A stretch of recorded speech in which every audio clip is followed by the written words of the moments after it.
And just like that, it's time for our weekly roundup of all the things Lady just ain't gonna do this week. Number 1, Bobby Caldwell dead at 71. Man, all the greats are like, fuck this world and everything in it. I get it, Bobby, I get it.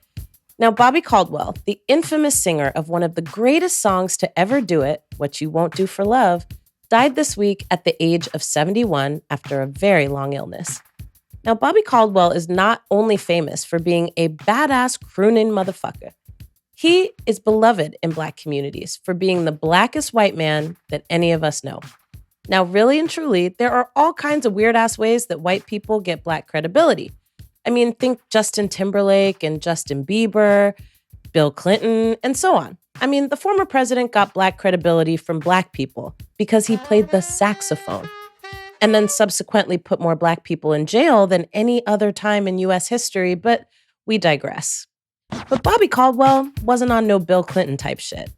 Now, trust me, Bill Clinton was not the first Black president. He really wasn't. I don't know. You guys got to stop saying that shit. Ain't no Black people made babies to Bill Clinton. But I bet a grip of y'all were conceived to Bobby Caldwell. And every Black person can tell you how old they were when they learned that Bobby Caldwell was a whole-ass white man. Tina Marie and Michael McDonald, too. Anyway, may his soul rest and may his memory be a blessing. And long live the old version of Blue-Eyed Soul. Other things Lady just ain't gonna do this week is that an independent autopsy finds that Cop City activist was shot 14 times while seated cross-legged with their hands up. Now, the results of an independent autopsy conducted after the murder of an environmental activist are in, and they're certainly damning. In January, Manuel Esteban Paez Terán, known to their friends as Tortuguita or Tort, was killed by Atlanta police while they were trying to clear an encampment set up to protest Atlanta's police training campus, which has come to be known as Cop City. Now, you know the drill. Police said they had guns pulled on them, and so they fired back, but an independent autopsy shows that what had actually happened was that the activist was sitting on the ground, cross-legged with their hands up, when they were shot 14 times by multiple officers, including in the face. There's a lot here to be concerned about, and truth be told, wherever you stand on whether or not the city should spend millions of dollars on this facility, what absolutely must happen is a swift and thorough investigation into what appears to have been an execution. Freedom of speech much, Atlanta? I mean, are we really saying that it's okay to execute a person because they're exercising their First Amendment right to protest? I mean, look, wherever you stand on this, people on all sides of the aisle should be against this part of it. Other things Lady just ain't gonna do this week is a judge in Texas could make a decision that leads to a ban of the abortion pill.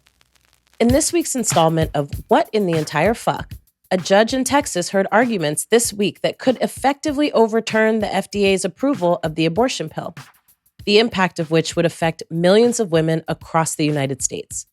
Now, the litigants are basically trying to argue that the pill is unsafe and that it takes away the ability of doctors to provide care to pregnant women. And the defendants are arguing that it would be unprecedented for a judge to overturn science. I mean, for fuck's sake, who knows this stuff better, the judge or the Federal Food and Drug Administration? Now, not to mention that this medicine has been used safely for the better part of 30 years. But this is on brand for these folks who are unabashed about, believing in science. I don't know. I mean, I'm growing increasingly tired of being held hostage by these folks. But if I'm being honest, I think we're in for this version of the battle for years to come. And as always, it's not predestined. You all who are listening can do something about this if it boils your blood the way it does mine. Okay, let's get to what we want more of this week, though. Y'all ready for this? Number 1, the Biden administration takes action on gun control through new executive orders. Now, one thing Lady loves about the lead up to elections is that you can always see who an administration is trying to appeal to or who they feel accountable to by the issues that they champion.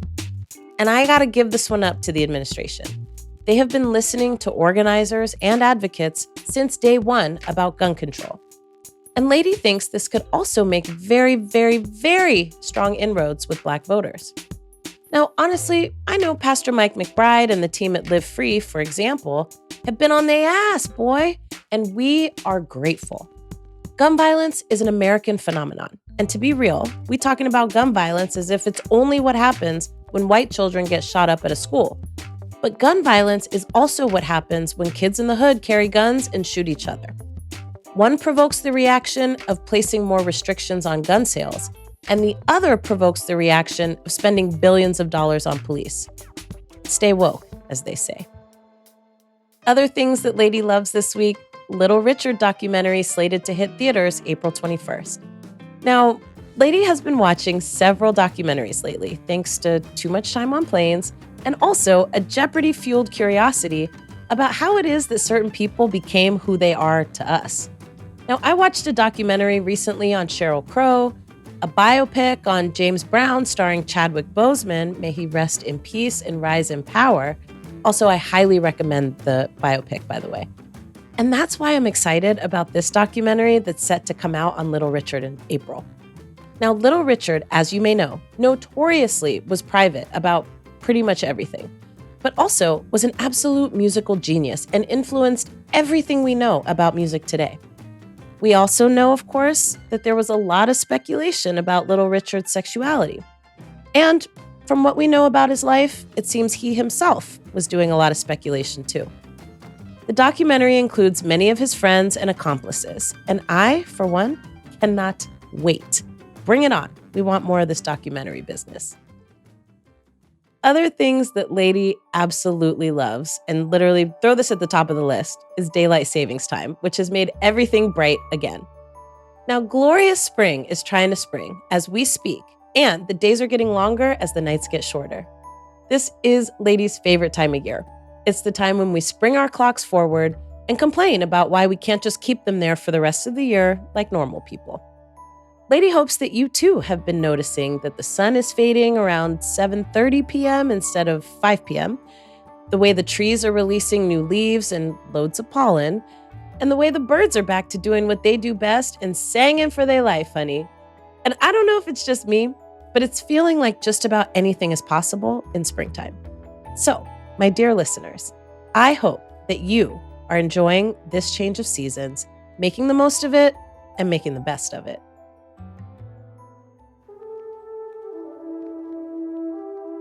Welcome back to Ladies Love Notes, where we give you all of the real about being newly single and dating in your 40s. Now, all right, y'all. This week, I am bringing you the real story of how I finally broke my stalemate and joined a dating app. And no. I'm not telling y'all which app because it really doesn't matter. It really, really doesn't. Dating apps are dating apps are dating apps. So why do it? Why did I do it? Well, let me tell you. I really didn't want to. I am still very much a hopeless romantic who believes that one day I'm going to meet somebody at the grocery store or on an airplane where I'm spending lots and lots of time these days. But real talk, I kind of had to admit to myself that really and truly, these days, most of what I'm doing is working. At home, in front of a computer. I use apps to grocery shop. And as many planes as I'm on, meeting someone in the airport or on a plane would likely mean that I'm meeting someone like me who works a lot or doesn't live where I live. I mean, my therapist has been saying that we're trying to meet someone who can meet me. And for me, what that means is someone I can depend on, someone I can trust, someone who makes me feel safe enough to put my weapons down, someone with whom, I don't know, I might consider Netflix and chilling rather than proposal writing and relationships I might want to build other than the ones on my team and, with the people I want to work with to build Black political power. I might consider something else. Maybe even someone who takes stuff off my plate, like somebody who likes to plan things and doesn't make me even have to make more decisions than I already have to make every single day. That's what I'm looking for.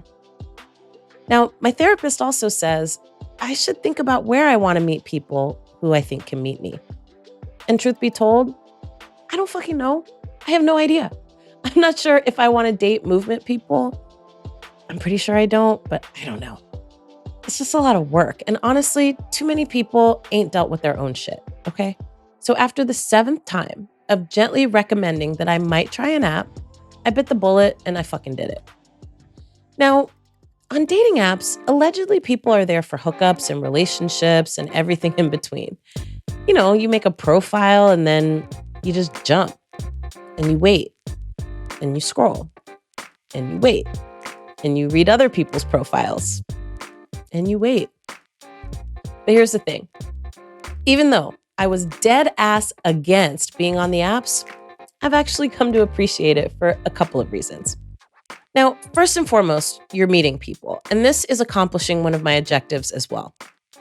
It's been a few weeks now, and already I've met a few people with whom, even if the whole romantic thing doesn't work out, I could be down to kick it with them and just hang out. I've been meeting some cool ass people. Second, dating apps really actually truly force you to get clear about what it is that you're looking for and how you'll know if you get it. And it's pretty fast. The thing is, other people on these apps are also getting clear, or they're already clear about what they're looking for. And so, I don't know, suddenly there you are, thrown out into the battlefield, and it's fucking everybody for themselves. Are you looking to hook up? Are you looking for something serious? Do you want kids? Do you want to be with someone who has kids? What's the age range you're looking for? There's a lot of shit you got to figure out. Now, here in my little neck of the woods, there's some things I know faux show I don't want, or that I'm very wary of. Number one, the bald head and beard look.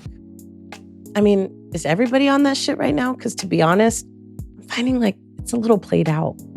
If you can grow hair, get you some. Stand out a little bit. I'm already missing the days of the fade, okay? Two-toned brim hats, those are yesteryear, and truth be told, they're really not for everybody. Not everybody needs one of them hats. And a word to the wise, a pinky ring coupled with a fur coat equals a no for me. And let's be honest, what really is Taco Tuesday if you don't live in California, okay? Come on now. And don't tell me you love tequila if your tequila of choice is 1800 anything. It's rough out there. But truth be told, I'm kind of into the shit. You have a lot of choice around what you gonna do and what you ain't gonna do.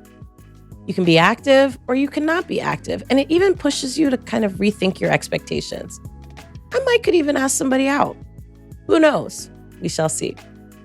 And so for me personally, it's actually forcing me to deal with some things that I now have an opportunity to leave behind.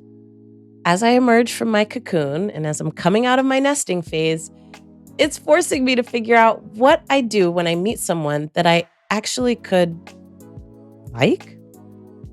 I said yes to a date, and honestly, it's been a minute since I did that. Not to say I haven't been meeting people, but I have kind of been on this I'm here for a good time, not a long time thing. If you catch my drift. It's nice to feel the anticipation of meeting someone that you've been talking to and vibing with and actually seeing if it's really a match or if it's not. Downsides. It's a lot of work. It's a lot of fucking work to keep up conversations with a whole wide range of people. And I don't really like to talk on the phone, so there's that, right? These people be wanting to phone call and video call you to death, honey. Now, if I enter into another conversation with someone, I try to keep it up because it's weird to start and stop talking with somebody, especially in the beginning. You kind of want to just see, are we vibing? Are we not vibing? What's happening? But also, don't get on the apps if you're not in the right frame of mind. Now, this shit kind of requires that you remain hopeful that matches are possible. But if you're feeling down in the dirt about the prospects of dating, stay the fuck off the apps until you're having a better day, because without a sense of humor, this shit will make you want to wither. Case in point, the other day, I was on my usual Sunday routine. I was laid up in the bed with the Sunday paper and my coffee, and I had some music playing. It was cute, you know what I'm saying? And I was chatting with somebody on the app, and they asked me what I was doing. So I told them I'm reading the newspaper, laying in the bed with my coffee. Don't you know this man said, "Do they still make those?" Now, needless to say, it wasn't a match, child. If you want to be with a queen, you better be ready to lay up in the damn bed for several hours on a Sunday with coffee and the newspaper. Period. And yes, they do fucking make newspapers, bro. But at the very least, I need you to actually just read things with pages that you can turn in real life. In any case, all of this to say that this dating shit is hard work. But who knows? My thoughts on this today are that the apps consolidate all the work of meeting someone, figuring out what you want, and matching you with people that might be compatible with you in one place or another. And you can come back to it as often or as little as you like. I may not meet my soulmate on an airplane, but who knows? I may not meet my damn soulmate on an app. Maybe I'll have some luck though. I'm gonna keep y'all posted.